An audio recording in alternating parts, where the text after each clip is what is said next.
Hakim-Hakim 1. Keadaan orang Israel setelah Yosua mati. Sesudah Yosua mati, orang Israel bertanya kepada Tuhan, "Siapakah daripada kami yang harus lebih dahulu maju menghadapi orang Kanaan untuk berperang melawan mereka?" Firman Tuhan, "Suku Yehudalah yang harus maju. Sesungguhnya telah kuserahkan negeri itu ke dalam tangannya." Lalu berkatalah Yehuda kepada Simeon saudaranya itu, "Majulah bersama-sama dengan aku ke bagian yang telah diundikan kepadaku, dan baiklah kita berperang melawan orang Kanaan. Maka aku pun akan maju bersama-sama dengan engkau ke bagian yang telah diundikan kepadamu." Lalu Simeon maju bersama-sama dengan dia. Maka majulah suku Yehuda, lalu Tuhan menyerahkan orang Kanaan dan orang Feris ke dalam tangan mereka. Dan mereka memukul kalah orang-orang itu dekat Bezek, 10.000 orang banyaknya. Di Bezek mereka menjumpai Adoni Bezek dan berperang melawan dia, dan mereka memukul kalah orang Kanaan dan orang Feris. Tetapi Adoni Bezek melarikan diri, lalu mereka mengejarnya,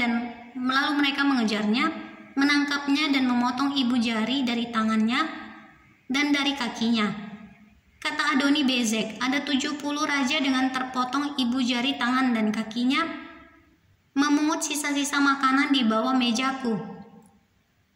Sesuai dengan yang kulakukan itu, demikianlah dibalaskan Allah kepadaku." Kemudian ia dibawa ke Yerusalem dan mati di sana. Sesudah itu Bani Yehuda berperang melawan Yerusalem, merebutnya lalu memukulnya dengan mata pedang dan memusnahkan kota itu dengan api.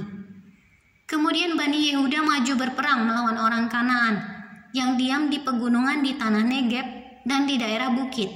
Lalu suku Yehuda bergerak menyeberang orang Kanaan yang diam di Hebron. Nama Hebron dahulu adalah Kiryat Arba, dan memukul kalah Sesai, Ahiman dan Talmai.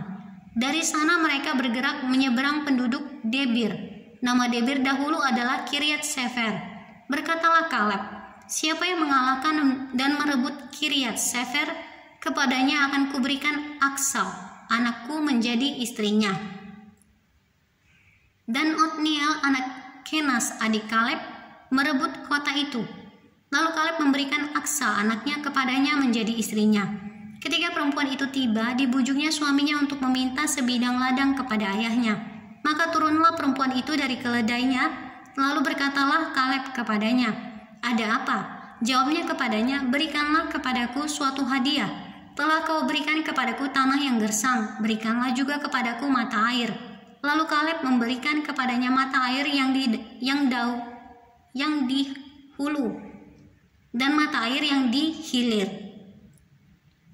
Keturunan Hobab, ipar Musa orang Keni itu, maju bersama-sama dengan Bani Yehuda dari kota pohon korma ke padang gurun Yehuda di tanah Negeb dekat Arad. Lalu mereka menetap di antara penduduk di sana. Yehuda maju bersama-sama dengan Simeon, saudaranya itu. Lalu mereka memukul kalah orang Kanaan.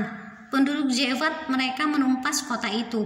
Sebab itu kota itu dinamai Horma. Selanjutnya suku Yehuda merebut Gaza dengan daerahnya, Askelon dengan daerahnya, dan Ekron dengan daerahnya. Dan Tuhan menyertai suku Yehuda sehingga mereka menduduki pegunungan itu. Tetapi mereka tidak dapat menghalau penduduk yang di lembah, sebab orang-orang ini mempunyai kereta-kereta besi. Kepada Kaleb telah diberikan Hebron seperti yang dikatakan Musa dahulu, dan dari sana telah dihalaukannya anak Enak yang 3 itu. Tetapi orang Yebus penduduk kota Yerusalem tidak dihalau oleh Bani Benyamin. Jadi orang Yebus itu masih diam bersama-sama dengan Bani Benyamin di Yerusalem sampai sekarang. Keturunan Yusuf juga maju menyeberang Betel, dan Tuhan menyertai mereka. Keturunan Yusuf menyuruh orang mengintai Betel itu. Nama kota itu dahulu adalah Luz. Ketika pengintai-pengintai itu melihat seorang keluar dari kota itu, maka berkatalah mereka kepadanya, "Tolong tunjukkan bagaimana kami dapat memasuki kota ini. Maka kami akan memperlakukan engkau sebagai sahabat." Lalu ditunjukkannya lah kepada mereka bagaimana mereka dapat memasuki kota itu, dan mereka memukul kota itu dengan mata pedang. Tetapi orang itu dengan seluruh kaumnya dibiarkan mereka pergi. Orang itu pergi ke negeri orang Het dan mendirikan di sana sebuah kota yang dinamainya Luz.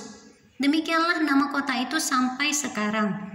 Suku Manasye tidak menghalau penduduk Bet-Sean dan penduduk segala anak kotanya, penduduk Ta'anah dengan segala anak kotanya, penduduk Dor dengan segala anak kotanya, penduduk Yibleam dengan segala anak kotanya, dan penduduk Megido dengan segala anak kotanya, sebab orang Kanaan itu berkeras untuk tetap diam di negeri itu.